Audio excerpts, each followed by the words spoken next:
بسم اللہ الرحمن الرحیم نحمدہ ونصلی ونسلم علی رسولہ الکریم اما بعد فاعوذ باللہ من الشیطان الرجیم بسم اللہ الرحمن الرحیم الم تر الی الذین خرجوا من دیارہم وهم الوف حذر الموت فقال لهم اللہ موتوا ثم احیاہم ان اللہ لذو فضل علی الناس ولکن اکثر الناس لا یشکرون وقاتلوا فی سبیل اللہ واعلموا ان اللہ سمیع علیم صدق اللہ مولانا العظیم وبلغنا رسولہ النبی الکریم الامین۔ کل کی آیات میں نمازوں کی حفاظت اور بالخصوص نماز وسطیٰ یعنی عصر کی نماز کے متعلق پڑھا گیا تھا۔ عصر کی نماز کی اہمیت، اس کے فضائل، اس پر گفتگو کی گئی تھی۔ آج کی آیات میں وبا کی صورت میں اللہ کی ذات پر توکل کی اہمیت، کہ جب وبائیں نازل ہوں تو پھر کیا معاملات برتنے چاہیے، اور اس صورت میں اللہ کی ذات پر کس انداز میں توکل ہونا چاہیے۔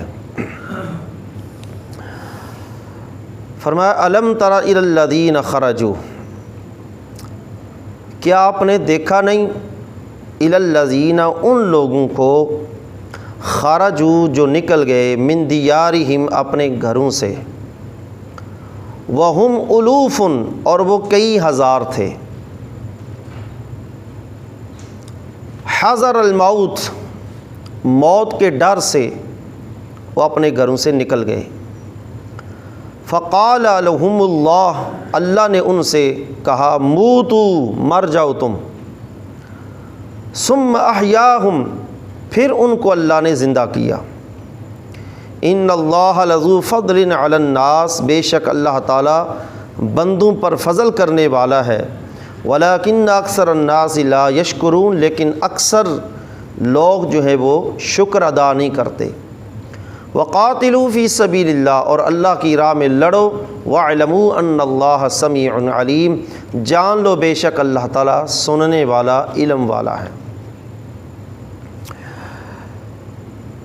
اس آیت کے ذریعے اللہ رب العزت اہل ایمان کو جہاد کی طرف رغبت دلانا چاہتا ہے۔ اس آیت کے اندر، یہ پہلی آیت جو ہے، اس میں ایک سابقہ قوموں کے واقعے کو اللہ نے بیان کیا ہے، اور اس واقعے کو بیان کر کے اللہ رب العزت نے اگلی آیت کے اندر پھر جہاد کی رغبت دلائی، جہاد کی طرف اللہ رب العزت نے شوق دلایا کہ جو لوگ جہاد میں جانے سے سستی کرتے ہیں، گھروں میں بیٹھ جاتے ہیں موت کے ڈر سے، تو موت جو ہے وہ جہاں کہیں بھی ہوگے موت تمہیں آ جائے گی۔ تو اس کی جہاد کی رغبت دینے کے لیے اللہ نے ایک واقعے کے ذریعے سمجھایا۔ فرمایا الم تر الی الذین خرجوا من دیارہم وہم الوف، کہ آپ نے ان لوگوں کو نہیں دیکھا جو اپنے گھروں سے نکلے اور وہ ہزاروں کی تعداد میں تھے۔ یہ بنی اسرائیل کی ایک قوم تھی جو آباد تھی، داوردان جگہ کا نام ہے، اس بستی کا داوردان، اس بستی کے اندر یہ بنی اسرائیل کی قوم آباد تھی۔ واقع بها الطاعون، ادھر طاعون کی بیماری آ گئی۔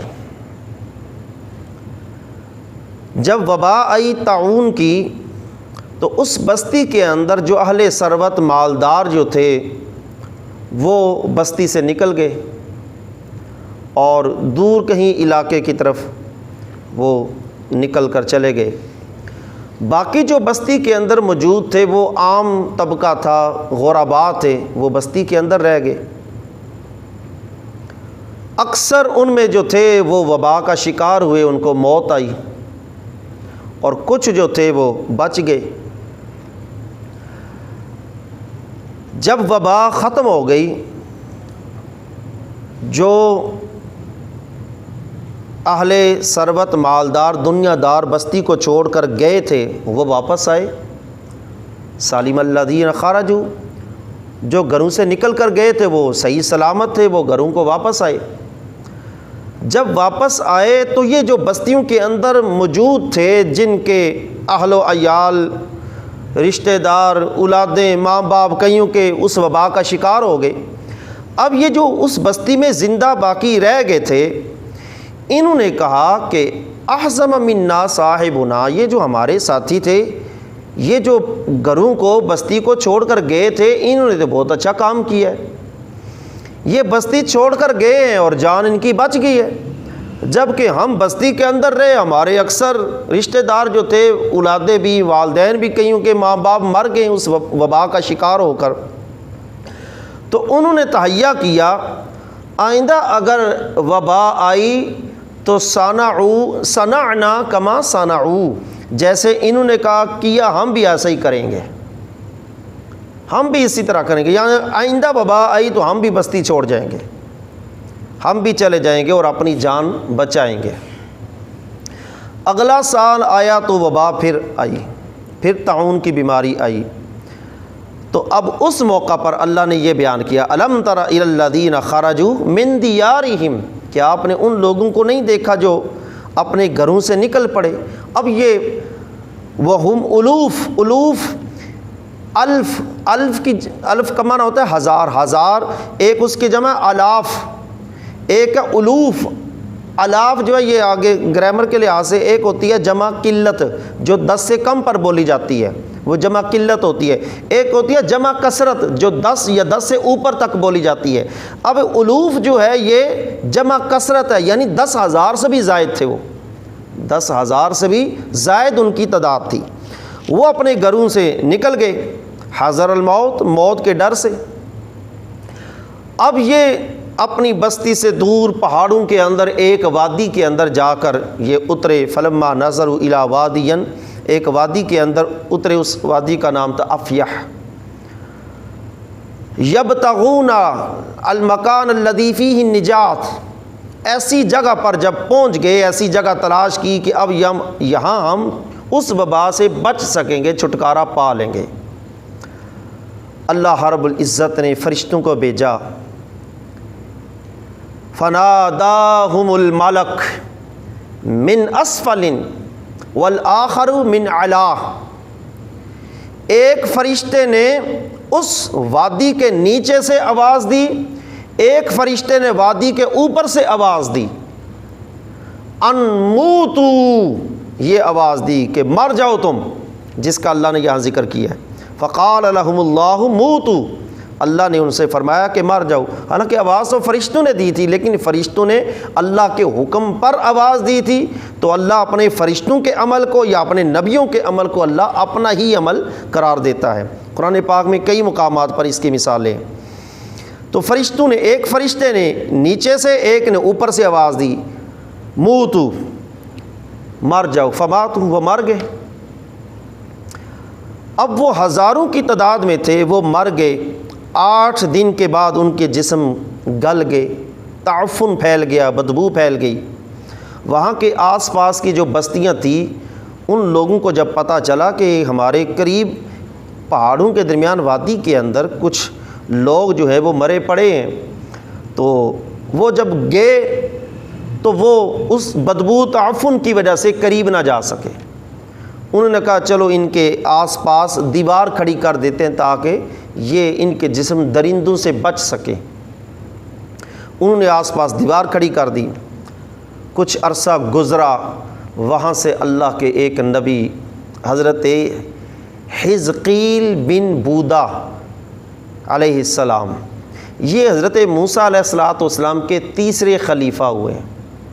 حضرت موسیٰ علیہ السلام کے پہلے خلیفہ حضرت یوشع بن نون، حضرت یوشع بن نون کے بعد دوسرے خلیفہ ہوئے کالب بن یقینہ، بعض نے کالب بن یوحنا لکھا ہے، بعض تفاسیر کے اندر کالب بن یقینہ، اور یہ تیسرے تھے حزقیل بن بودا، بعض نے حزقیل بن یوزا لکھا ہے۔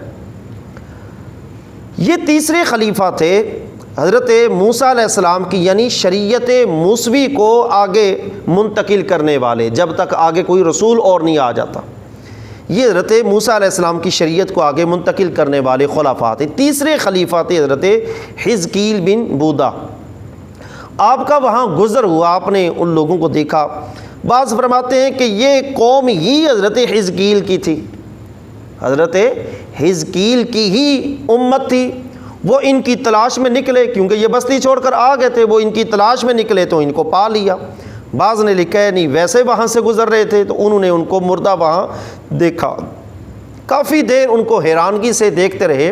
اللہ رب العزت نے وہی فرمائی، ترید ان اریکا، کہ اے حزقیل کیا آپ چاہتے ہیں آپ کو ان کے متعلق کچھ دکھایا جائے، ان کا معاملہ آپ کو دکھایا جائے؟ قال نعم، عرض کیا ہاں اللہ میں دیکھنا چاہتا ہوں۔ فرمایا پھر ان کو آواز دو، ان ہڈیوں کو، وہ ہڈیاں وہ چور و چور ہو کر مٹی میں مل چکی تھیں، جسم ان کے گل سڑ چکے تھے، ہڈیاں چور ہو چکی تھیں، تو فرمایا ان ہڈیوں کو آواز دو۔ حضرت حزقیل علیہ السلام نے آواز دی، اے ہڈیوں اللہ کے حکم سے تم مل جاؤ۔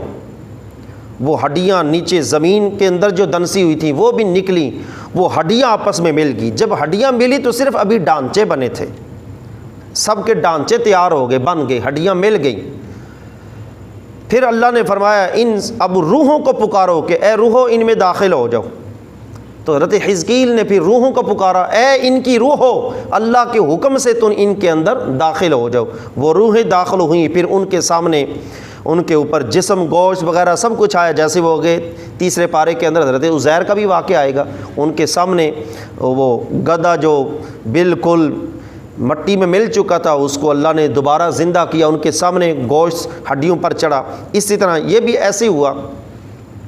جب وہ ہزاروں کی تعداد میں زندہ ہوئے تو انہوں نے زندہ ہوتے ہی کہا سبحانک اللہم لا الہ الا انت، یہ کلمہ ان کی زبان پر جاری ہوا۔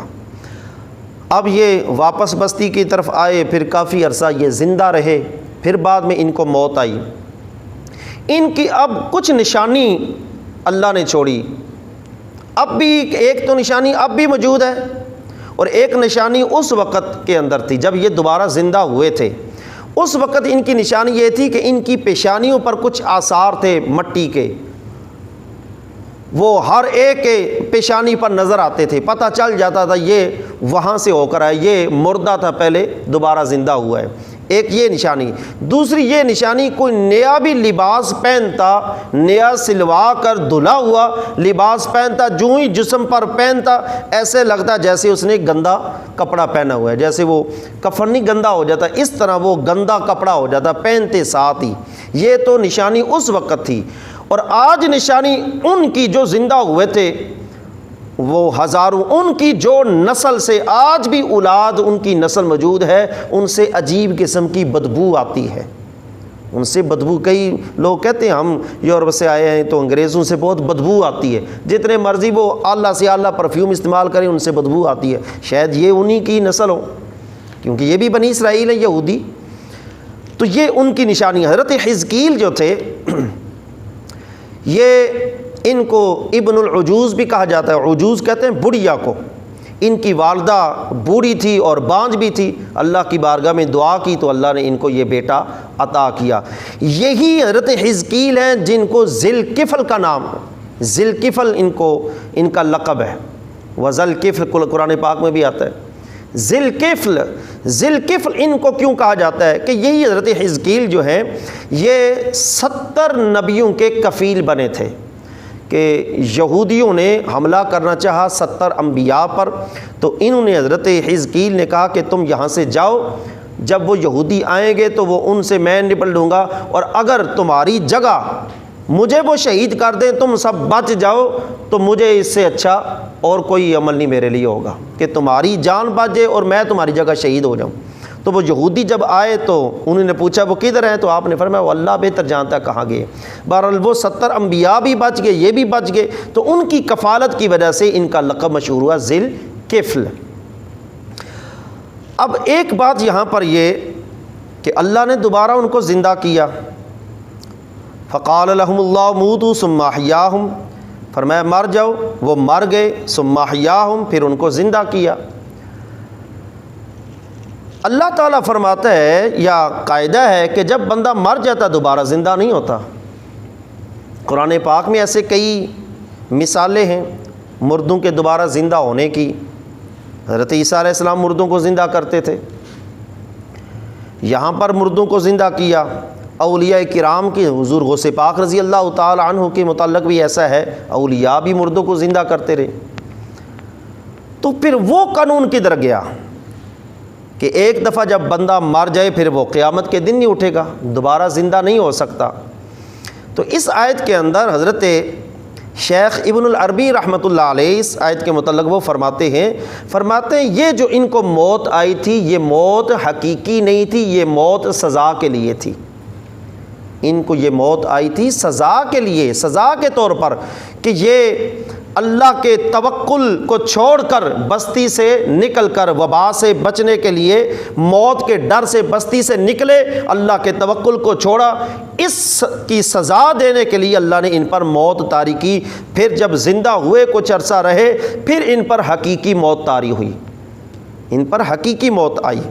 اسی طرح دیگر بھی جو واقعات ہیں ان کے اندر بھی یہ ہے کہ جو پہلی ان کو موت آئی وہ تقدیر مبرم ہے، اور جو حقیقی موت آ جائے وہ تقدیر معلق اور تقدیر مبرم۔ تقدیر معلق جو ہے اس کے اندر رد و بدل ہو سکتا ہے، جیسے حدیث پاک میں آتا ہے صدقہ کرنے سے آفت بھی ٹل جاتی ہے، بندے کی عمر بھی بڑھ جاتی ہے، بندے کی عمر بڑھ جاتی ہے، وہ تقدیر معلق کے طور پر۔ اور تقدیر مبرم جو ہے جب حقیقی موت آتی ہے تو وہ تقدیر مبرم ہوتی ہے، وہ پھر دوبارہ زندہ نہیں ہو سکتا۔ حضرت خواجہ حسن بصری نے بھی حضرت شیخ ابن العربی کے ہی جیسا ان کا بھی یہی قول ہے اس حوالے سے کہ ان کو جو زندہ کیا گیا، ان کو جو موت آئی وہ موت آئی تھی سزا کے طور پر، دوبارہ اللہ نے زندہ کر کے پھر ان کو حقیقی موت دی۔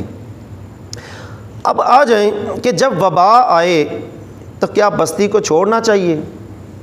جہاں وبا آئے، اس حوالے سے حدیث پاک سنیں حضرت عن عبداللہ بن عامر بن ربیعہ رضی اللہ تعالی، حضرت عبداللہ بن عامر بن ربیعہ حدیث پاک کی روایت کرتے ہیں، فرماتے ہیں ان عمر بن الخطاب رضی اللہ تعالی عنہ خرج الی الشام، حضرت عمر فاروق رضی اللہ تعالی عنہ ایک مرتبہ ملک شام کی طرف آپ کا سفر تھا۔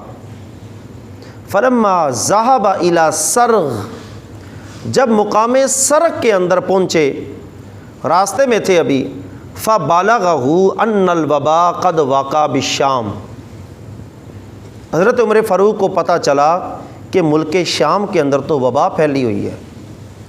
فاخبرہ عبد الرحمن بن عوف رضی اللہ تعالی عنہ، اس موقع پر اسی جگہ پر پھر حضرت عبد الرحمن بن عوف رضی اللہ تعالی عنہ نے حضرت عمر فاروق کو ایک حدیث پاک سنائی۔ فرمایا ان رسول اللہ صلی اللہ علیہ وسلم قال اذا سمعتم به بارض فلا تقعدوا علیہ واذا وقع به وانتم بها فلا تخرجوا فرارا منه، کہ نبی علیہ الصلوۃ والسلام نے ارشاد فرمایا جس جگہ پر وبا پھیلی ہوئی ہو وہاں نہ جاؤ، جس جگہ وبا پھیلی ہو وہاں نہ جاؤ۔ اور وَإِذَا وَقَعَ بِهِ وَأَنْتُمْ بِهَا، اور جس جگہ پر وبا پھیلے وَأَنْتُمْ بِهَا، تم وہاں پہلے سے موجود ہو، تو فَلَا تَخْرُجُوا فرارا منہ، وہاں سے اس وبا سے فرار ہو کر نہ نکلو، وہاں اس وبا سے بھاگ کر نہ نکلو، وہاں سے نہ نکلو۔ جہاں وبا پھیلی ہوئی ہے وہاں نہ جاؤ، اور جہاں ہے وبا تم وہاں موجود ہو تو وہاں سے نہ نکلو۔ اس کے اندر کیا مسئلہ ہے؟ یہی توکل ہے۔ اور ایک اور حدیث پاک میں فرمایا جزام، کوڑ کا مرض والا، جزام کے مرض والے سے ایسے دور بھاگو جیسے تم شیر سے بھاگتے ہو، جیسے شیر سے بھاگتے ہو۔ اور اس حدیث میں فرمایا کہ جہاں وبا پھیلی ہو وہاں نہ جاؤ۔ تو ان احادیث کا مطلب کیا ہے؟ مطلب یہ ہے کہ یہ ہمارے عقیدے کی حفاظت کے لیے نبی علیہ الصلوۃ والسلام نے یہ ہمیں حکم دیا کہ کوڑ کے مرض والے سے دور بھاگو، یا جہاں وبا پھیلی ہے وہاں نہ جاؤ۔ کیوں؟ بالفرض اگر تم وہاں چلے گئے اور تمہاری بھی تقدیر کے اندر اگر وہ وبا اس وقت ہوئی، تمہیں وہ وبا لگ گئی تو تمہارا عقیدہ بگڑ جائے گا، میں وہاں نہ جاتا تو مجھے وبا نہ لگتی۔ عقیدے کی حفاظت کے لیے تم وہاں نہ جاؤ، اور فرمایا جہاں پھیلی ہوئی ہے وہاں سے نہ بھاگو۔ کیوں؟ حدیث پاک ہے، فرمایا وبا سے بھاگنا ایسے ہی ہے جیسے بندہ جہاد سے بھاگتا ہے۔ وبا سے بھاگنا بچنا ایسے ہی ہے جیسے جہاد سے بچنا ہے، بھاگنا ہے، فرار ہے جیسے جہاد سے، ایسے وبا سے۔ کیوں؟ کہ جہاں وبا پھیلی ہے وہاں توکل کرے اللہ کی ذات پر، اللہ کی ذات پر توکل کرے، اور اس توکل پر کہ میری تقدیر کے اندر ہوئی وبا تو مجھے پہنچے گی، اور میری تقدیر میں نہ ہوئی وبا تو مجھے وبا پہنچ ہی نہیں سکتی۔ اور دوسرا توکل موت کے والے سے کہ اگر مجھے وبا آ بھی گئی تو میری موت اگر اس وبا سے رب نے تقدیر لکھی ہے تو پھر موت آئے گی، ورنہ موت وبا ہو یا نہ ہو موت تو آ ہی جانی ہے۔ جیسے یہ وبا سے بھاگ کر گئے تھے وہاں پہاڑوں کے اندر تو موت ادھر بھی آ گئی، اللہ نے فرمایا موت تو آ گئی ہے ادھر بھی، تم وبا سے موت سے بھاگ کر آ گئے تھے تو مرو اب تم۔ تو ان کو وہ سزا کے طور پر ایک اس موجودہ دور کے اندر اس وبا کے چکر کے اندر مسجدوں کو بند کیا گیا۔ ہمارے ادھر تو اتنا خاص نہیں تھا، لیکن سندھ کے اندر مسجدوں کو بند کیا گیا، بالخصوص جمعات کے موقع پر مسجدیں بند کی گئیں۔ اور حدیث پاک اکثر ان میں علماء، میڈیا تو میڈیا، علماء نے اس حدیث پاک کی غلط تشریح کی۔ بخاری شریف میں حدیث پاک ہے، حدیث پاک کیا ہے اور اس کو اس وبا پر کیسے قیاس کیا انہوں نے۔ حدیث پاک حضرت عبداللہ بن عباس رضی اللہ تعالی عنہ جمعے کے خطبے کے لیے آپ مسجد میں تشریف لائے، مؤذن اذان دینے لگا، جو خطبے کی اذان ممبر کے سامنے امام کے سامنے دی جاتی ہے۔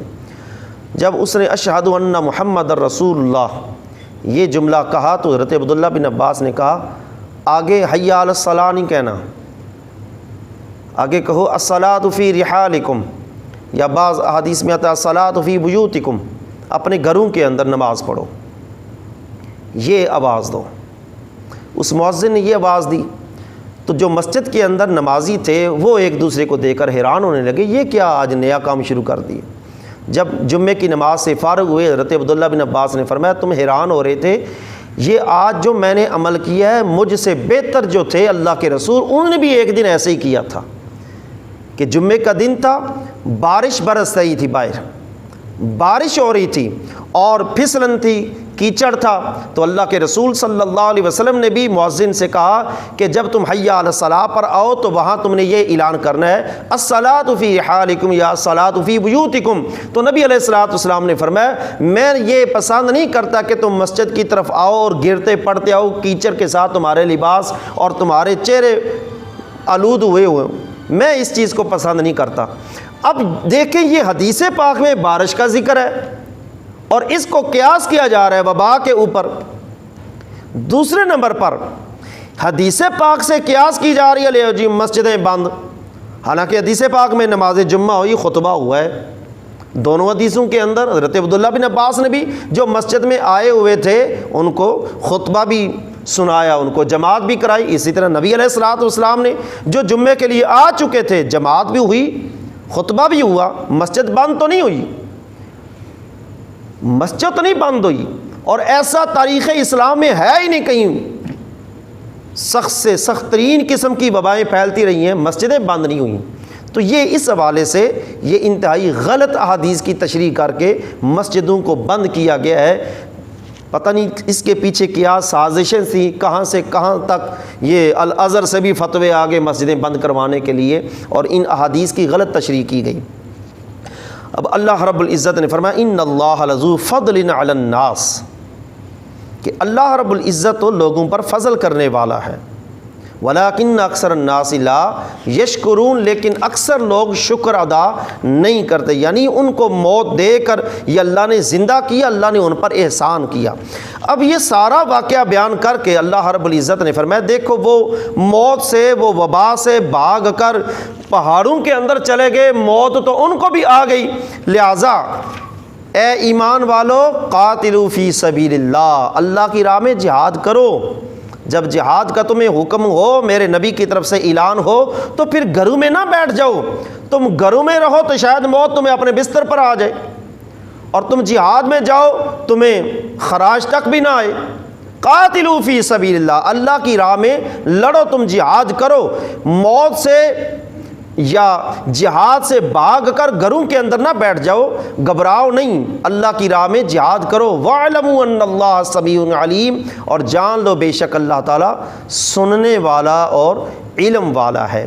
تو ان آیات کے اندر یہ وبا کا ذکر آیا کہ وبا کی صورت میں ہمیں اللہ کی ذات پر توکل رکھنا چاہیے کہ یہ وبا جو پھیلی ہوئی ہے، ہماری تقدیر کے اندر اگر اس وبا کی صورت میں کوئی ہمیں اس کی تکلیف ہے، ہماری تقدیر میں خالی تکلیف ہے یا موت ہے، تو اس تقدیر پر ہمارا ایمان ہے۔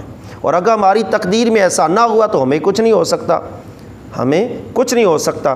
لیکن یہ احتیاطی تدابیر میں یہ نہیں ہے کہ مسجدیں بند کر دو، آپس میں سلام ہی نہ لو، یہ شریعت کے اصولوں کے خلاف ہے۔ اللہ رب العزت ہمیں شرعی اصولوں کو سمجھنے اور ان پر عمل کرنے کی توفیق عطا فرمائے۔ آمین۔ وآخر دعوانا الحمد للہ رب العالمین۔